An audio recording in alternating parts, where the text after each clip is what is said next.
In terms of the sort of mistakes perhaps in the past that Nigel Farage has made with the Brexit Party, UKIP, this new rhetoric or these new stances on welfare, I mean, has he learnt lessons from the past, do you think? Is this why we're seeing this speech tomorrow? Well, of course he's learnt lessons from the past. We all learn lessons from the past. And if we don't learn lessons from the past, we shouldn't be anywhere. And clearly. Now, what you see, and I think Michael was sadly nodding along to what Michael was saying there. I don't do that very often, Michael, sorry. But the fact is that, yes, all of the current crop of Reform MPs represent constituencies that are significantly below the national average. Jaywick, he mentioned, and interestingly, in Runcorn by-election, Labour took the nice villages, Reform took the town of Runcorn, which is where the lower income levels are. This is very clear. And interestingly, it was Paddy O'Flynn, who died last week, who was the person that persuaded Nigel to stop thinking about the Tweedy Colonels in Kent and start looking at the Midlands and the North for where the natural small C Conservative votes would be coming from, because Labour had left them behind and despises them by and large. Their policies go completely counter to their interests. And if you look at the net zero agenda, look at the woke agenda, look at their mass migration, these are all things that impact very heavily on working people. And if you then say Nigel is broadly laissez-faire politically, so on the economic right, but he also recognises that that's all very well and good in a seminar room, but these are real people with real lives. We are keen to ensure that people have the confidence in their future that they wish to have children. When you have a falling birth rate, you have two options: to try and ensure that the future is better for the people of this country, or import millions of people. And that's what we've been doing over the last 10 years. We've given up on our people and imported new ones. This doesn't work, and it's destroying communities up and down the country. We want to change that.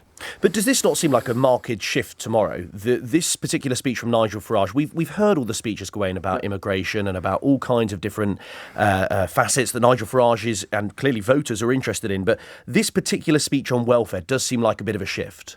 Well, it's a little bit of a shift, no doubt about it. But as Maynard Keynes says, when the facts change, I change my opinion. What do you do?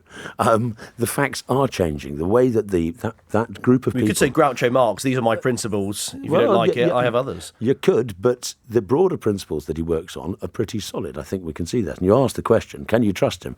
Well, you can trust him on immigration. If you can trust him on standing up for what he believes in, then yes, you can trust him. And as Michael was saying just then, a bit rich for Labour to say, can you trust me, when they promised not to do the things they've done, and now the S turn rather than U-turn seems to be day to day for the Labour Party. What do they believe in? That question has been valid for the Tory Party for many years. But seriously, what does Labour believe in? Yeah, and probably a question now for the Conservative Party as well, as you say, Gawain. Yeah. In terms of those charts, I was mentioning to Michael Crick earlier on that there will be, you know this from your time in comms, there will be attack after attack from the Labour Party. And if we go through a few of them that I imagine they'll sell, they'll go after Nigel Farage's comments in terms of an insurance-based system of healthcare, for example. I know you're rolling, years ago. Well, hold on, I know you're rolling your eyes, but just let me go through a few more. Jaguar Land Rover saying at one point they deserve to go bust. £90 billion in tax cuts from the Reform UK manifesto. Trips out to the US, lavish trips to Donald Trump. I'm not saying I have a problem with them necessarily, Gawain, but there will be voters who will say these don't chime. Well, I'll go Jaguar Land Rover.